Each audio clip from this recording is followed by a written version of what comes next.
Imagine training your whole life to referee the greatest tournament on earth. You get the call from FIFA. You pack your bags.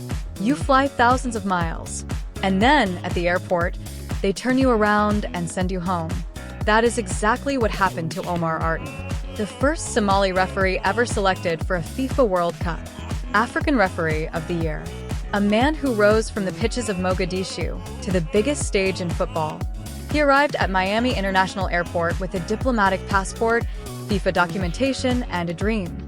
U.S. Customs and Border Protection pulled him aside, questioned him for hours, and declared him inadmissible.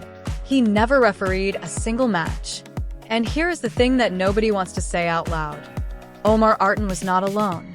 What happened to him was part of a pattern that targeted African fans, African journalists, African officials, and African supporters specifically. A pattern that turned the so-called World Cup for everyone into something much darker. Let's go back to the beginning.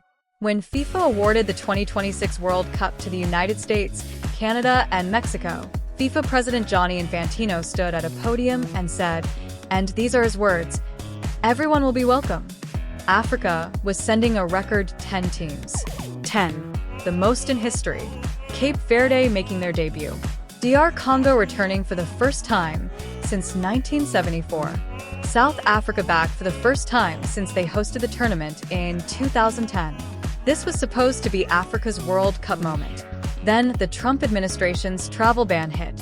39 countries. Citizens from 39 nations banned from receiving new visas to enter the United States. Among those countries, Ivory Coast, Senegal, Iran, Haiti, many of them with teams competing in the very tournament happening on American soil. The president of Ivory Coast's National Supporters Committee, Julian Quadio-Adonis, did not mince his words. He told AFP directly, "The United States government told us they do not want supporters from certain countries, including Ivory Coast, on American soil." The Ivorian fans canceled their trips. Every single one of them. For Senegal, it was even more personal.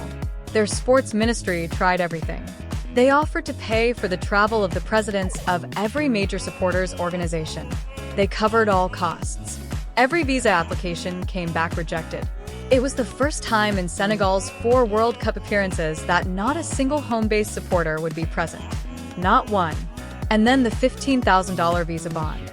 If you were a fan from Algeria, Cape Verde, Ivory Coast, Senegal, or Tunisia, 5 African nations with qualified teams, you were required to post a deposit of up to $15,000 just to apply for a visitor visa.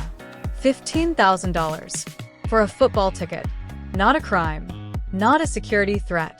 Just a football fan who wanted to watch their country play. Think about what that means in practice.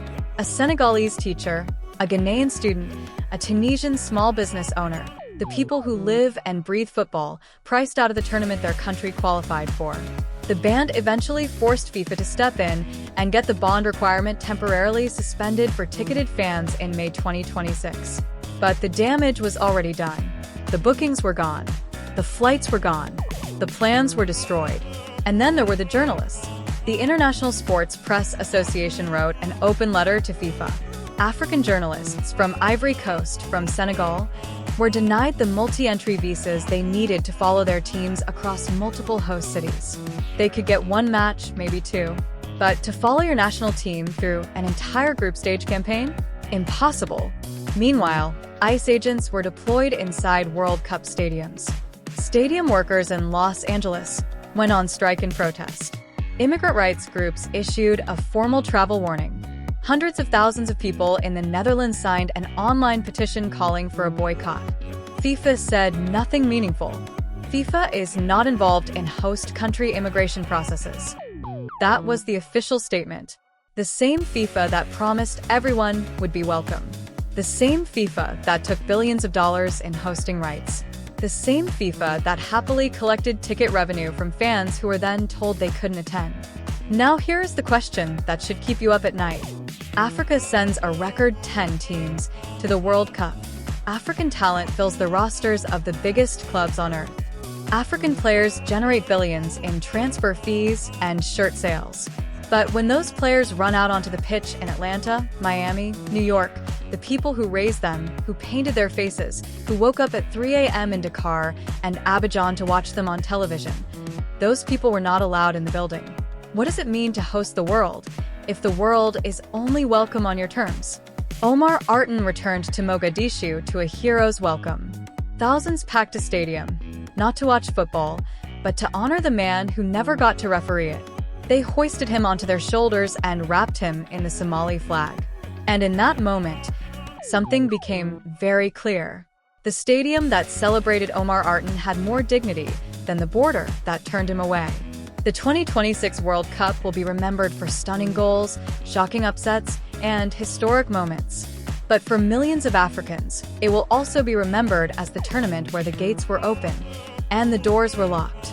I want to know what you think. Should FIFA have pulled the World Cup from the United States when these restrictions became clear?